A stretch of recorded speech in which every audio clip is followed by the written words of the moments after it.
Islam Makhachev versus Volkanovski 2.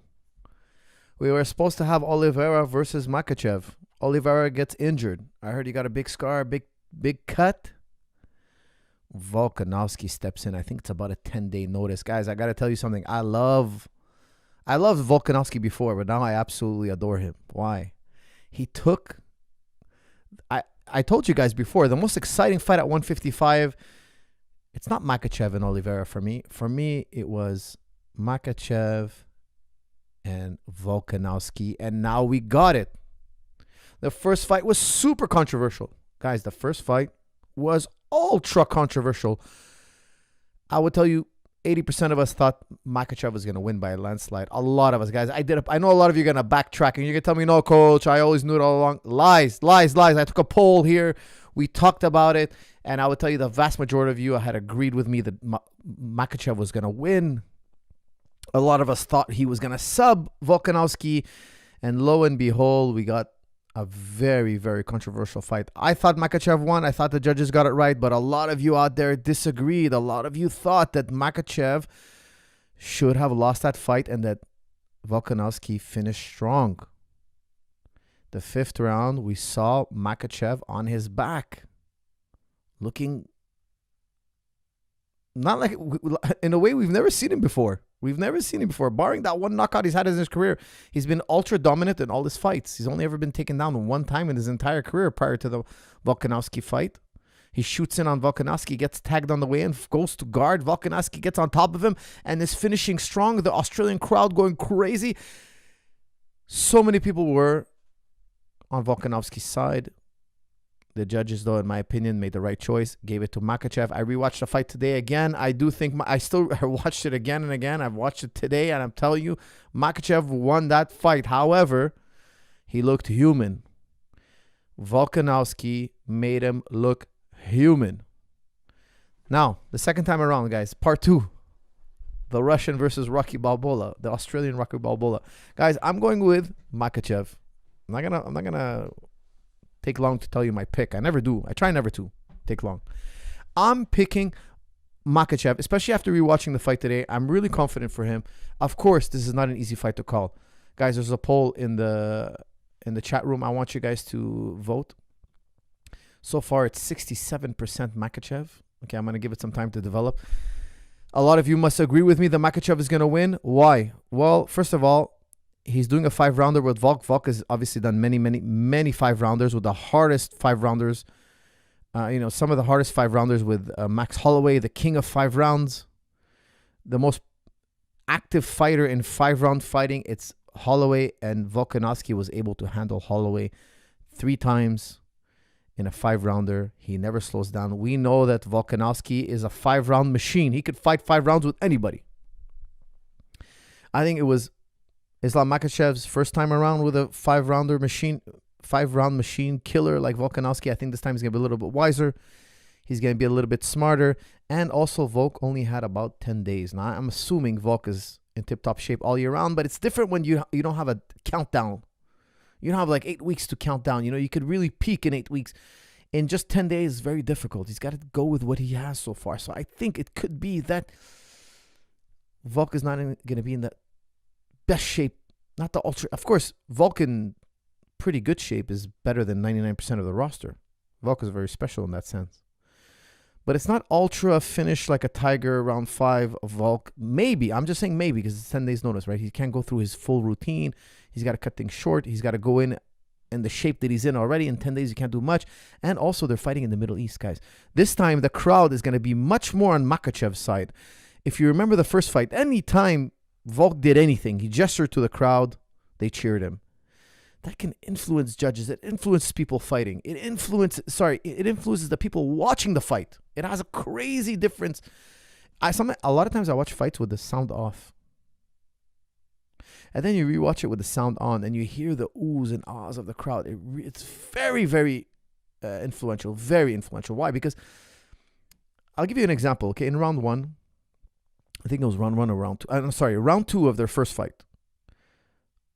Volk blitzes Makhachev. Makhachev steps back, trips, slips. It looked like Volk hit him. Volk actually, if you rewatch the fight, in slow motion. Volk never connects the punch. And Islam kind of stumbles, falls, and shoots into the legs and kind of wrestles Volkanovski down. But the crowd went wild. Why? Because, you know, when you're sitting in the stands and you see somebody throw a punch and you see a guy buckle, you don't see the fist connecting. All you saw was a guy throwing and the guy falling at the same time. It was a coincidence. Of course, the punch made Makhachev react quickly, and that quick reaction caused him to stumble. But I'm saying he didn't stumble because of force was traveling through his jaw down his legs. No. He just stumbled. The punch never connected. So for me, I count that as a slip. I don't count that as a knockdown. However, it happened really fast. When I watched it live, I wasn't sure. Then on the replay, I could see. The judge doesn't see that. The judge just sees. Some judges might miss that connection. It's fast. The hand is faster than the eye, guys.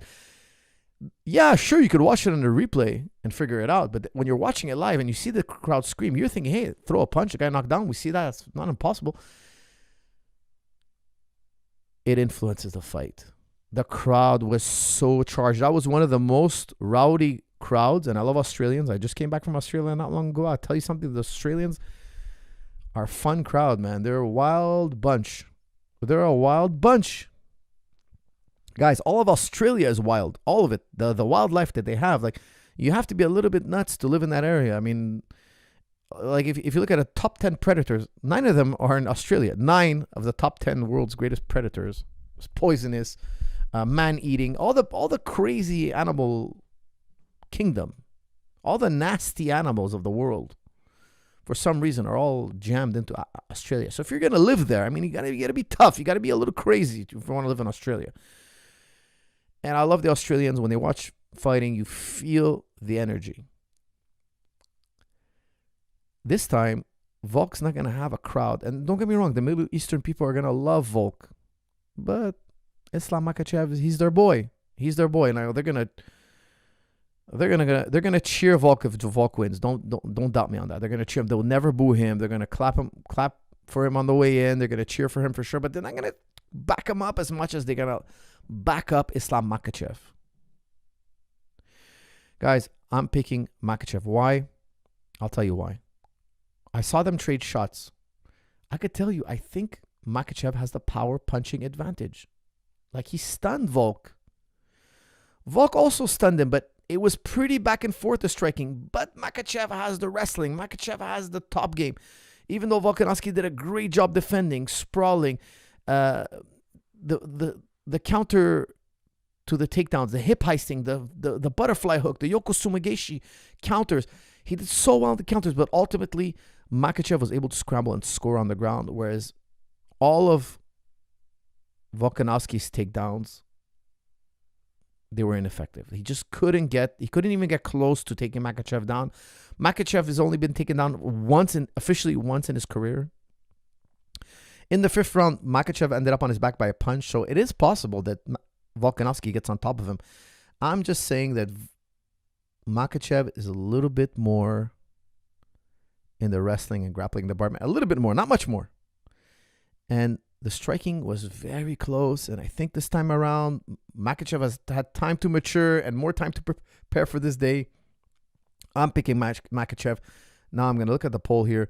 You guys are at still, hold on, this needs to be refreshed. 67% of you think Makhachev is going to win. Okay, guys, this is my take on the fight. I think Makhachev is going to win also. I'm surprised that it's 67-37. I'm going to give it 55-45. I'm not going that out. I'm not going to say that's 67-33. Okay, guys, sub coach. Quick reminder, Alexander fans admitted Islam took less than a second in round 1 to grab Alex. Alex escaped from multiple takedowns, but Islam is better wrestler and can keep on the ground, Khabib style GOAT. That's from Shiz, guys. Shiz thinks Islam's going to take it. Easier said than done. You said 1.9 to your body weight for leg press. Is that a per leg? No, that's just any compound lift, squat, deadlift, squat or deadlift, and or of course bench. Okay. Islam was KO'd by a non-name bum who isn't even in UFC anymore. That's from user not found. User not found. So what? That can happen to anybody. Don't make me start naming all the greats who got caught with a shot. All the greats. It happens, guys. It happens. Guys, don't forget, I released my new A Man's Guide to Punching. It comes with an ebook.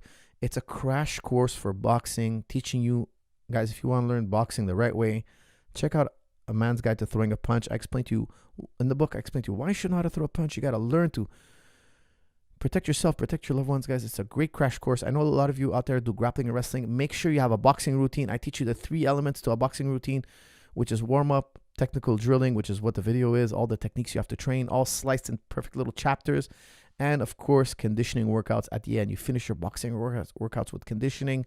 That's the classic and, in my opinion, the best way to develop a punching game. Guys, I promise you, you will absolutely love this video. It has been selling like crazy. People absolutely love it. I'm really happy to have finally released it. And guys, check it out. Use promo code FALL50 off. It's at the bottom of your screen. Click the link in the description below. Get it. Get anything you want on Jiu-Jitsu Club for 50% off. Volk is more competitive than Oliveira. Exactly. Guys, I wasn't that excited about the Oliveira fight. I love Oliveira. Don't get me wrong. He's great. However, I just think he always finds a way to end up on his back. And if Islam gets on top of him, it's just going to be a beating. I love Oliveira. He's exciting. He's great. He's amazing. However, I would have come in here and I would have gave it a 70-30. I don't think I would have done even a pre-fight analysis, because I only like to do pre-fight analysis on fights that I find super hard to predict, crazy hard to call. Those are the most exciting fights. And I'm telling you, when I did the first analysis of Volk, I came on here and everybody was telling me Makhachev, and I agreed Makhachev, but guys, go listen to that again. I said, guys, I rewatch all Volk's fights. It's going to be way harder than everybody thinks. This is going to be a brutal fight. It's going to be the hardest fight for Makhachev. Even though I came on here and I agree with you all, majority of you, I remember seeing very little people thinking that Volk would win. Very little. And he went out there and he proved all of us wrong, that he was not only is going to be a close fight, controversial. Many people thought he won that fight. I think this fight, however, is going to be a little bit more dominant for Makhachev.